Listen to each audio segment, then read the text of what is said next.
परमेश्वराचे, कारण की परमेश्वरांनी इथे पनवेलमध्ये आजच्या दिवशी आणलाय आणि तुमच्यामध्ये उभा केल्याबद्दल मी परमेश्वराचे लाखो करोडो धन्यवाद करतो. आमेन. परमेश्वरासाठी टाळी वाजवू शकता.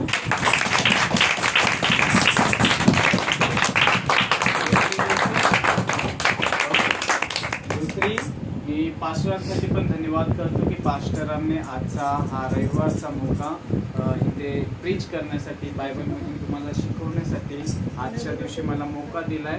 पास्टरांचा पण मी धन्यवाद करतो आणि सोबतच तुमचा पण धन्यवाद करतो की तुम्ही आपला किमती वेळ काढून इथे आलात आणि हे वचन ऐकण्यासाठी तुम्ही उत्सुक आहात. तुमचे पण मी आभार मानतो. मराठी बरोबर आहे ना? काय हिंदीची सवय झाली.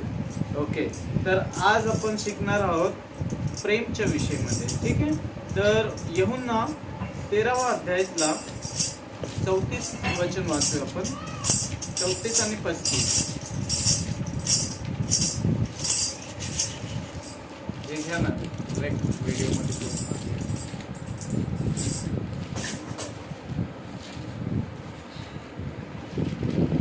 यूहन्ना 13वा अध्याय त्याचा 34 वचन आणि 35 वचन वाचा फटाफट कोणी तर. मैं तुम्हें एक नई आज्ञा देता हूँ कि एक दूसरे से प्रेम रखो, जैसा मैंने तुमसे प्रेम रखा है वैसा ही तुम भी एक दूसरे से प्रेम रखो. यदि आपस में प्रेम रखोगे तो इसी से सब जानोगे कि तुम मेरे चेले हो. मी तुम्हास नवी आज्ञा देतो की तुम्ही एकमेकांवर प्रीती करावी. जशी मी तुम्हावर प्रीती केली तशी तुम्हीही एकमेकांवर प्रीती करावी. तुमची एकमेकांवर प्रीती असली म्हणजे त्यावरून सर्व ओळखतील की तुम्ही माझे शिष्य आहात. ओके, आता ह्याच्यामध्ये आहे ना खूप साऱ्या गोष्टी आहेत. ठीक आहे, त्याच्यामध्ये एक आहे नई आज्ञा. काय आहे? दुसरा आहे येशू मसीह असं प्रेम करायला आपल्याला सांगतो जसं येशूने आपल्यावर केलेलं आहे. ओके, तर आता नवीन आणि जुनी ह्याच्यामधलं फरक कोणाला माहिती आहे का? हिंदीमध्ये येऊ का फरक? मराठी. ओके, नई आज्ञा और पुरानी आज्ञा ये क्या है? अभी प्रभु यीशु मसीह बोल रहे मैं तुमको नई आज्ञा देता हूँ, यानी कि कुछ नया आ रहा है, तो इसका अर्थ है पुराना भी कुछ है. समझ में आ रहा है आप लोगों को? कितने लोगों को नई आज्ञा और पुरानी आज्ञा पता है? हाथ ऊपर करो. पता है? कौन खड़ा होके बताएगा पुरानी आज्ञा क्या है? ओके, कृष्णा ब्रदर के पास कैमरा करो. पुराना आज्ञा का मतलब परमेश्वर का पहला, यीशु मसीह से पहला जो नबी लोग ने भविष्यवाणी करता था वो पुराना आज्ञा. Okay, very good. बैठिए, ब्रदर के लिए तालियां बजाइए. और कौन बताना चाहेगा?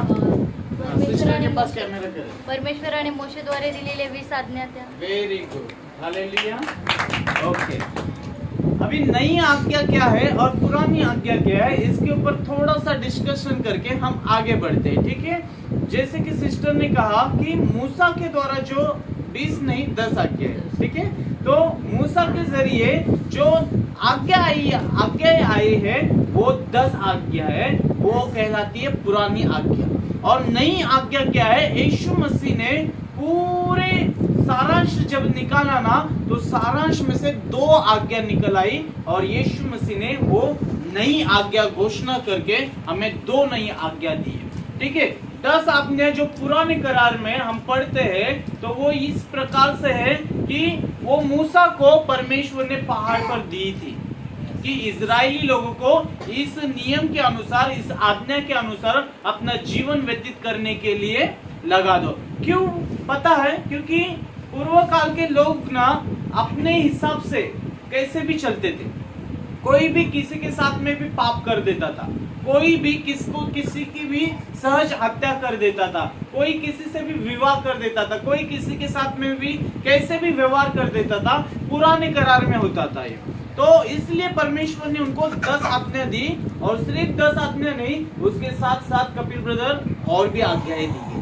छोटी बड़ी ऐसी बहुत सारी आज्ञाएं दी गई, पर 10 आज्ञा मुख्य ठहरी. पर यीशु मसीह आने के बाद में यीशु मसीह ने देखा कि लोग व्यभिचार क्या सोच रहे पता है क्या? व्यभिचार की आज्ञा परमेश्वर ने पुराने करार में दिया कि तू व्यभिचार न करना। तो लोगों की नजर में क्या था? मन में मूर्ति पूजन करना ये व्यभिचार है, ये व्यभिचार है। ओके, तो लोगों की नजर में और एक बात आ रही थी कि हम किसी स्त्री के साथ में कुकर्म करें या फिर किसी के साथ में गलत काम करें तो ये व्यभिचार है। तो इस पर भी यीशु मसीह ने क्या किया? ध्यान दिया। और यीशु मसीह ने क्या कर दिया पता है क्या? ये व्यभिचार का शुरुआत कहां पर है? तो ये शुरुआत अपनी आंखों से हो रहा है, अपने विचारों से हो रहा है। एक व्यक्ति, एक पुरुष एक स्त्री के पास जाकर व्यभिचार करने से पहले वो अपने मन में, अपनी आंखों में व्यभिचार कर देता है। इसलिए यीशु मसीह ने कहा यदि कोई भी व्यक्ति, कोई भी मनुष्य, हालेलुया, कोई भी मनुष्य यदि किसी स्त्री पर कुदृष्टि डाले तो अपने मन में व्यभिचार कर चुका। हालेलुया। तो ऐसी बहुत सारी आज्ञाओं का यीशु मसीह ने बारीकी से स्टडी किया। लोग ऐसे मूर्ति पूजन करे उसे व्यभिचार कहते थे, तो वैसा ही व्यभिचार था, अभी भी है। मूर्ति के आगे झुकना ये व्यभिचार को पाप है। ठीक है। अब यीशु मसीह ने और भी पौलुस की किताब में लिखा है कि यदि हम पैसे का लालच करते हैं तो ये मूर्ति पूजा के बराबर है। व्यभिचार करते हैं, निंदा करते हैं, गंदे गंदे काम करते हैं तो ये भी व्यभिचार के अंडर में आ जाता है। हालेलुया। अब यीशु मसीह ने इस प्रकार से भी स्टडी किया कि परमेश्वर ने पुरानी आज्ञा में इस प्रकार से आज्ञा दी थी कि तू किसी का कत्ल न करना। मराठीत काय आले सिस्टर? तू कुणाचा खून करू नको, यानी कि मर्डर मत करो। लोग क्या करते, थोड़ा कुछ हुआ तो डायरेक्ट मर्डर कर देते क्योंकि उनको सजा नहीं थी उस टाइम पे। पर ऐसी आज्ञाओं में से यीशु मसीह ने बारीकी से देखा तो यीशु मसीह ने और एक बात आज्ञा के स्वरूप में कही कि तू झट से क्रोध न कर, तू अपने भाई को निकम्मा न कहना। क्यों पता है? ये सब बातें कहां से हो रही है? मन में कत्ल तक पहुंचने से पहले ये व्यक्ति अपने अंदर गुस्सा हो रहा है। कितने लोग समझ रहे? कितने लोकांना कळतंय? बोला हालेलुया। यीशु मसीह देख रहे हैं कि ये 10 आज्ञा इनके पास है पर ये कत्ल करने जा रहे। इसका कारण क्या है कत्ल करने के पीछे? उससे पहले इनके मन में गुस्सा उत्पन्न हो रहा है, क्रोध उत्पन्न हो रहा है और ये क्रोध में आकर अपने भाई के साथ में बहुत ही बुरा बर्ताव कर। तो यीशु मसीह ने कहा कि क्रोध न कर, गुस्सा न करना, अपने भाई को निकम्मा न कहना, क्योंकि ये बातें तुमको जेल खाने में डालने के समान, यानी कि ये जो है ना स्वर्ग के न्याय को कनेक्ट होता है। ये बात स्वर्ग में कि जो स्वर्ग में जब इन भाइयों के साथ में, जिनके साथ में हम वक्त बिताते हैं, मी येतोय ना बरोबर? Okay, hallelujah. नाहीतर इथंच तिकडे रेकॉर्ड व्हायचं। परफेक्ट है। ओके, मस्करी केली। अब यहाँ पर ध्यान देने वाली क्या बात है पता है क्या? यीशु मसीह ने सब चीज का बारीकी से बहुत सारी स्टडी किया, बहुत सारा फोकस किया और यीशु मसीह ने सारी आज्ञाओं में से आई थिंक 10 आज्ञा के साथ में छोटी बड़ी मिलाकर 500 से 600 तक आज्ञाएं हैं पुराने करार में। और यीशु मसीह ने पूरे सब का एक सारांश निकाल के 2 आज्ञाएं बनाए और वो 2 आज्ञा क्या है पता है? अपने परमेश्वर से क्या करना? प्रेम करना। कैसे करना? अपने सारे मन लगाकर, अपनी सारी बुद्धि के साथ में, अपने सारे प्राण के साथ में, अपनी पूरी शक्ति के साथ में परमेश्वर से प्रेम कर। और उसी के साथ दूसरी आज्ञा है अपने पड़ोसी से क्या करो? अपने समान प्रेम करो। और यहाँ पर उस आज्ञा में से एक बात बोला कि जैसा मैंने तुमसे प्रेम किया वैसा एक दूसरे से क्या करो? प्रेम करो। आज ये जो प्रेम शब्द जो है ना, इस प्रेम के अंदर बहुत सारी बातें, जैसे एक संतरा देखा है किसी ने? संतरा देखा? मौसमी खा के देखा? कैसे देखा? खा के देखा? इधर पनवेल में मिलता है ब्रदर। Okay, hallelujah. संतरा जो है ना दिखने में एक फल दिखाई देता है, बरोबर है? उसको जब हम लोग छीलते हैं उसमें कितने सारे फ्रूट निकल आते हैं, बरोबर ना? वैसा ही प्रेम भी है ना, एक शब्द है, उसके अंदर पाकली बहुत सारा। समझ में आ रहा है? अब बहुत सारी बातों के पास हम लोग पहुंचने से पहले मैं आपसे एक सवाल पूछना चाहता हूं, और उसके बाद में इस आगे के वचन में मैं बढ़ना चाहता हूं कि एक सवाल इस प्रकार से है, यीशु मसीह ने हमसे कैसा प्रेम किया? एक एक जन बताओ, कैमरा प्रोडक्शन रोल करते हैं, कौन कौन उत्तर देते बोलो। हालेलुया। यीशु मसीह ने हमसे किस प्रकार से प्रेम किया बताओ। निष्पाप। हाँ, निष्पाप। ओके, कॅमेरा फिरवून म्हणून कोण उत्तर देत नाही, फिरवू नको। ओके, कितने लोगों को पता है यीशु मसीह आपसे प्रेम करता है? सचमुच करता है? Yes. तो बताइए यीशु मसीह ने हमसे कैसा प्रेम किया? हाँ? निस्वार्थी। Very good. हाँ, जसं कोंबडी हाँ? जसं कोंबडी आपल्या पिल्लांना सांभाळते पंखाखाली, वाव.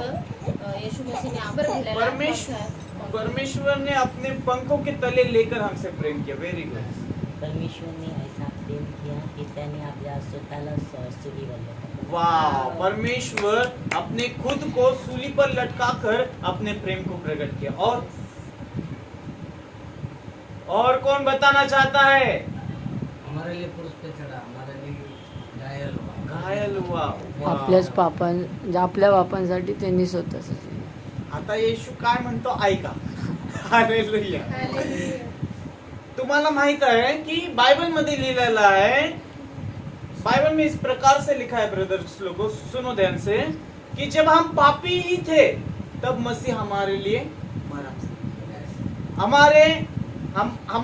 हमारे ऊपर उसने अपनी प्रेम की भलाई इस रीति से प्रकट की। वचन में लिखा है हमारे लिए, हम सब के लिए, जो मानव जाति है, सभी मनुष्य के लिए, सारे संसार के लिए, वचन में लिखा है कि अपनी प्रेम की भलाई इस रीति से प्रकट की कि यीशु मसीह ने, जब हम पापी ही थे तब वो मसीह क्रूस पर मारा गया।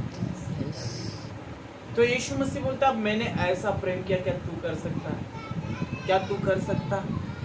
ऐसा प्रेम परमेश्वर करने के लिए लगा है।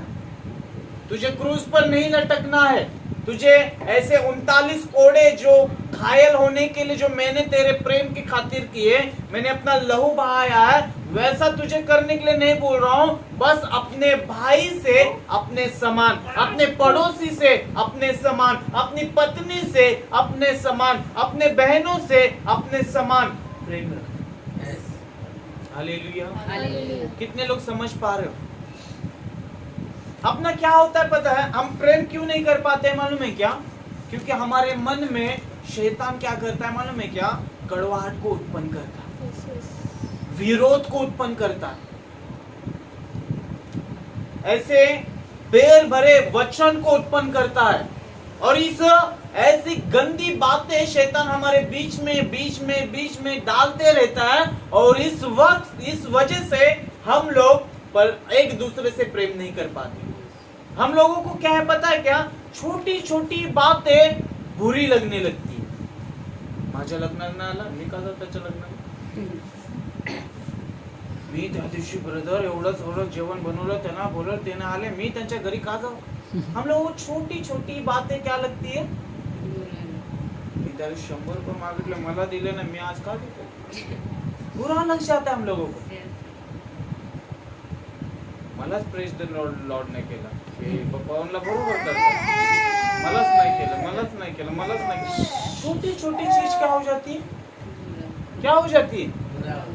जब बुराई अपने मन में उत्पन्न हो जाती है किसी के प्रति,